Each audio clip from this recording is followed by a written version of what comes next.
Hello. I'm drinking an Austin Street beer right now. One of the ones I don't make quite as often. Snowblower Barleywine, 10% alcohol. And I actually had a taste of this at the brewery the first time I ever went there almost 5 years ago. And got this at the brewery, but they ship some of this to some stores down here. I think Craft Beer Cellar Belmont has this, along with a whole bunch of their other beers. So I think this is kind of like more of a classic American, like hoppy barley wine, a style that I thought I hated, or at least didn't enjoy for many years, and now I'm kind of returning to it and being like, they can be done pretty well. And I don't know exactly when this was released. Probably, sometime this winter. I don't think it was released more than 2 months ago.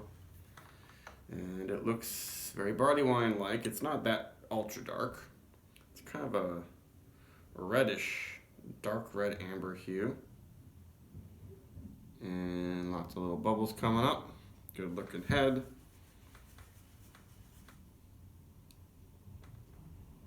It's actually not hugely hoppy on the nose. Not big pine and citrus, at least at first. A little bit. Yeah, I guess it's in there pretty good. But it doesn't smell scary like some really big, really hoppy barley wines do. It's caramely, not quite molasses.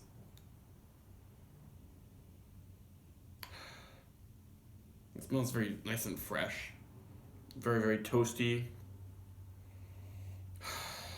And sweet. Yeah, I'm getting that. I don't know exactly how to describe it, but almost a berry-like quality, grape, maybe, from the malt. Grape with a little bit of caramel, not quite burnt sugar or anything like that. And just some slightly citrusy resinous hops on the edges, not piney, not really green.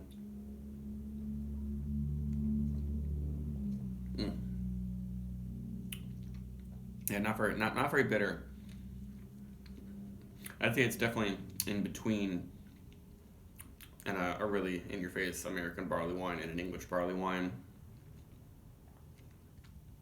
Pretty good body. Not syrupy, not hot or hard to drink at all for being 10%. It's still got a little bit of head on there.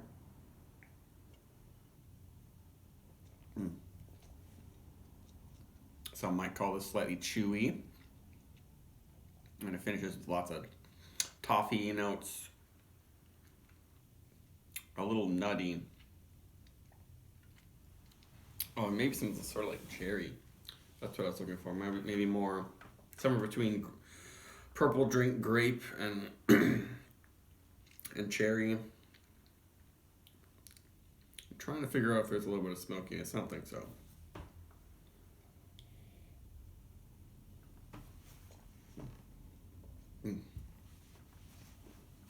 Yeah, that's a nice beer, for sure. I feel like it will almost make any barley wine lover happy. As long as you don't want something that is huge and gigantic, it's not 12%. It doesn't have the thickest mouthfeel of all time. It's something that is pretty well balanced, I would say. Though I hate using that term, because balance means anything to anyone. But this one is nice. It does have a little bit of bitterness.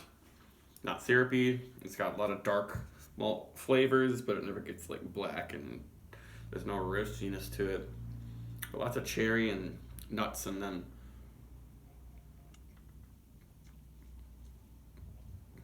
some bitterness comes in. It's almost it reminds me of a lot of American like winter ales that are unspiced. They just have this robust malt and robust hops, but not over the top. For rating, it deserves, a 4 at least.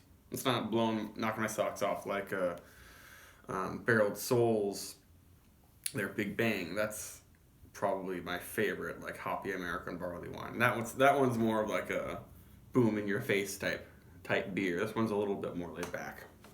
That's it. Bye bye.